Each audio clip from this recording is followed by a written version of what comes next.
मित्रों, मैं doctor Rachna, HOD and associate professor drawing and painting department, RJPG college Meerut. आज मैं आपके सामने भारतीय कला दर्शन का एक नया अध्याय लेकर आ रही हूँ, भारतीय कला के षडांग। अगर आपको ये अच्छा लगे तो लाइक कीजिए, सब्सक्राइब कीजिए और बेल आइकन हिट करना न भूलिए ताकि आपको मेरे आगे के नोटिफिकेशन होते रहें। सबसे पहले बात करेंगे कि भारतीय कला के षडांग। षडांग यानी 6 अंग, जिसे अंग्रेजी में 6 लिम्स ऑफ इंडियन पेंटिंग कहते हैं। अगर हम षडांग का थोड़ा सा संदर्भ लें तो षडांग के लिए शिल्प शब्द प्राचीन भारतीय शास्त्रों में व्यापक अर्थों में प्रयुक्त किया गया है। आज के शब्द जो हम चित्र कहते हैं, पेंटिंग कहते हैं, उसके लिए आलेख्य शब्द का प्रचलन था। आलेख्य के जिन 6 अंगों का उल्लेख वात्स्यायन की कामसूत्र की टीका में यशोधर पंडित ने 11वीं शताब्दी में किया, उसको चित्र षडंग के नाम से प्रसिद्धि मिली, जो चित्र, मूर्ति और अर्धचित्र यानी कि रिलीफ तीनों पर ही लागू होते हैं। और ये जो श्लोक है ये चित्र षडंग को शीर्षक प्रदान करता है। रूप भेदा प्रमाणानि भाव लवण योजनम सादृश्यम वर्णिका भंगम इति चित्र षडंगकम।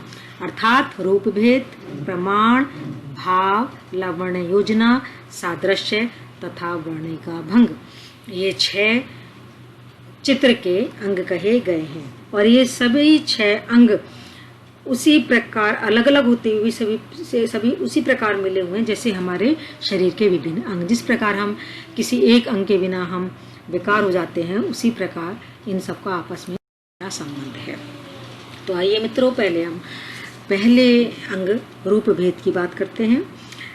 कलाकार के चित्रभूमि पर अंकन प्रारंभ करते ही रूप का निर्माण प्रारंभ हो जाता है।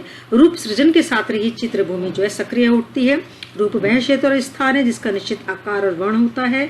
साधारणतया वस्तु की आकृति को ही रूप कहते हैं। अंग्रेजी में इसे अंग्रेजी भाषा में से फॉर्म कहते हैं।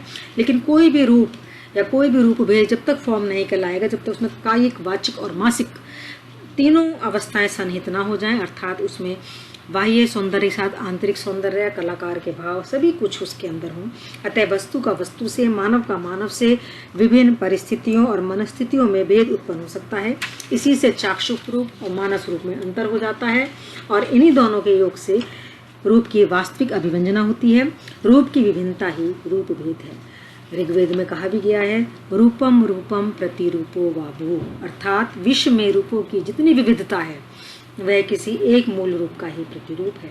रचनाकार के मन में रूपों का अपार संसार रहता है, उसमें से वह किसी एक रूप को अंकित करते समय जो है बाकी जो है उसके लुप्त हो जाते हैं, वो प्रमुख हो जाता है। अगर हम यहाँ पद्मपाणि बोधिसत्व का चित्र देखें तो रूप भेद का बहुत सार्थक उदाहरण है।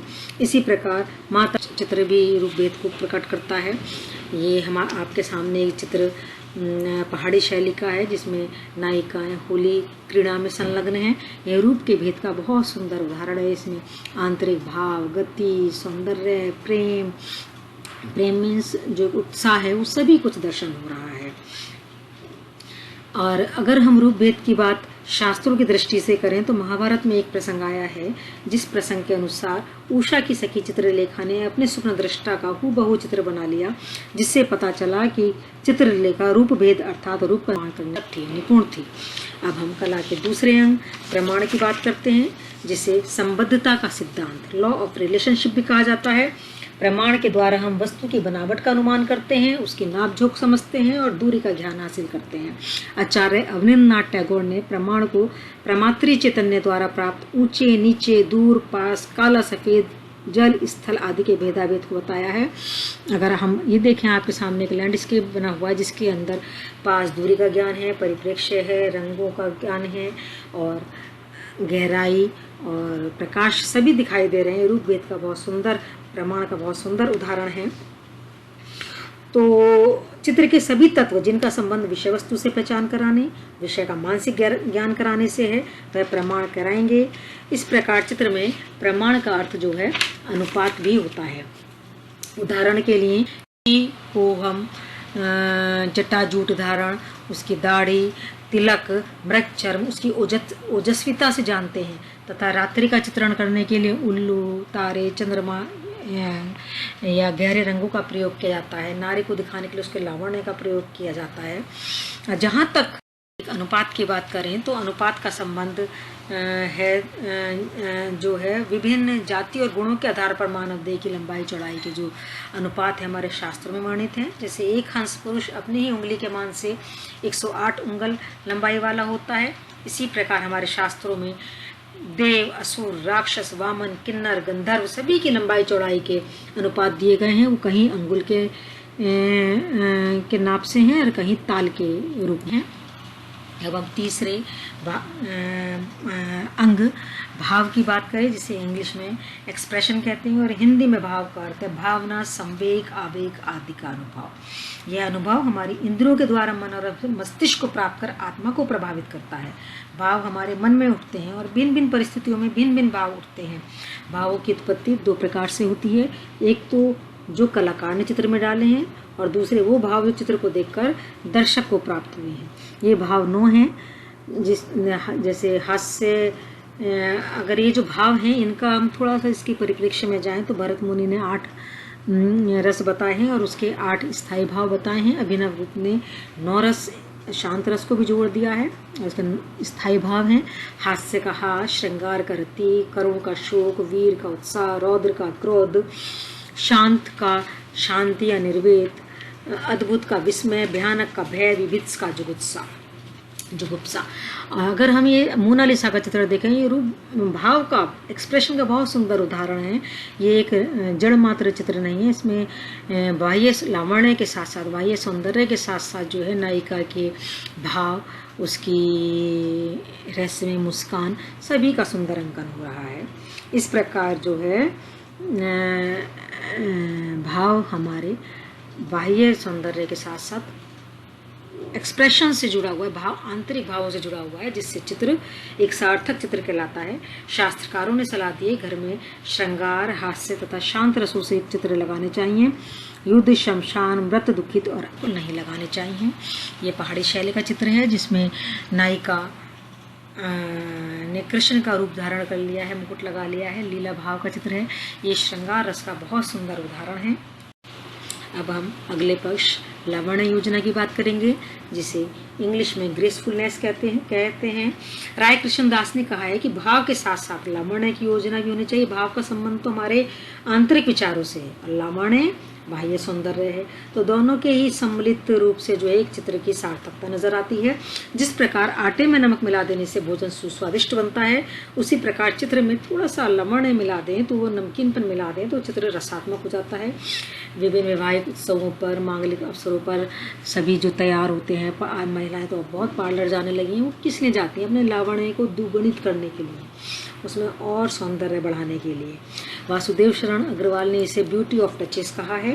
जिस प्रकार लावण्य स्त्री के सौंदर्य का सर्वाधिक आकर्षक पक्ष है, उसी प्रकार जो लावण्य है वो चित्र का भी बहुत आकर्षक पक्ष है।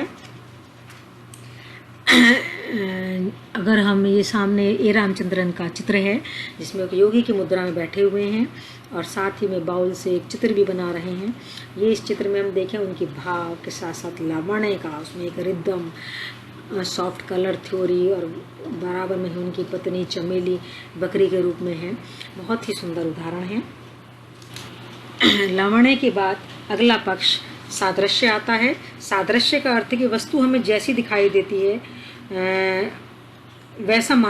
जैसी मानस को दिखाई देती है, चित्रकार का कार्य उस सादृश्य की रचना करना है। वास्तव में सादृश्य का अर्थ है कि वस्तु केवल देखकर नहीं, सोच विचार कर, कल्पना कर चित्र में स्थान देना चाहिए।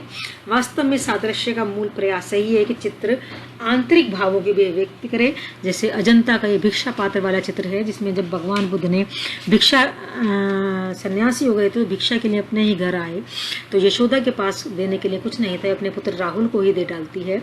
तो ये जो चित्र का मुख्य भाग, बड़ा भाग जो है ये ओरिजिनल चित्र है और साथ में जो कॉपी हुए थे बाद में कुछ चित्र, उसका अल्पांश है। इसी प्रकार मरणासन राजकुमारी का चित्र है, ये बहुत सुंदर चित्र है भावों का। और अगर हम सादृश्य की और भी बात में, भारतीय कला में मानवीय अंगों का सादृश्य जो है प्राकृतिक उपमानों में खोजा गया है। जैसे नेत्र कमल पत्र, मृगनयनी मीनाकृति, कान गिद्ध के पंख के समान, नाक तोते की चोंच के समान, होठ कमल के फूल के समान, ठोड़ी आम की गुठली के समान, भौहें नीम की पत्ती के समान या धनुषाकार भौहें कंठ शंख के समान या सुराही जैसी गर्दन भी कहते हैं, उंगलियां सेम की फली के समान, पुरुष की कमर सिंह के समान, स्त्री की कमर डमरू के समान तथा जंघा केले के तने के समान आदि। इस प्रकार प्राकृतिक उपमानों में भी हमारे शास्त्रकारों ने सादृश्य न की है। और कला का जो छठा अंग है वर्णिका भंग, ये बहुत महत्वपूर्ण है। सबसे अंतिम छठा है वर्णिका भंग का अर्थ है कि रंग विधान का ज्ञान तथा रंग प्रयोग। वर्णिका के दो अर्थ हैं, एक अर्थ है रंग और दूसरा अर्थ है तूलिका, और भंग का अर्थ है भंगिमा। इस प्रकार अर्थ हुआ वर्ण या तूलिका की भंगिमा। चित्र के सभी अंगों पर विचार किया जाए तो वर्णिका भंग सबसे महत्वपूर्ण है, क्योंकि रूपभेद, प्रमाण, भाव, लावण्य, योजना, सादृश्य, इन सभी का आधार जो है वर्ण और वर्णिका भंग है। क्योंकि यदि कलाकार तूलिका और वर्ण के प्रयोग में ही निपुण नहीं होगा तो कला के अन्य अंगों की अभिव्यक्ति नहीं कर पाएगा। जो कलाकार जितनी सहजता और प्रभाव के साथ अपनी तूलिका चलाता है उसका चित्र उतना ही लयमय और रसमय हो जाता है। तूलिका के प्रयोग का अद्भुत कौशल अजंता के चित्रों में देखने को मिलता है, क्योंकि अजंता के चित्र एक ऐसे चित्र में सारे रस, सारे भाव, आंतरिक भाव, लावण्य, सौंदर्य सभी कुछ है।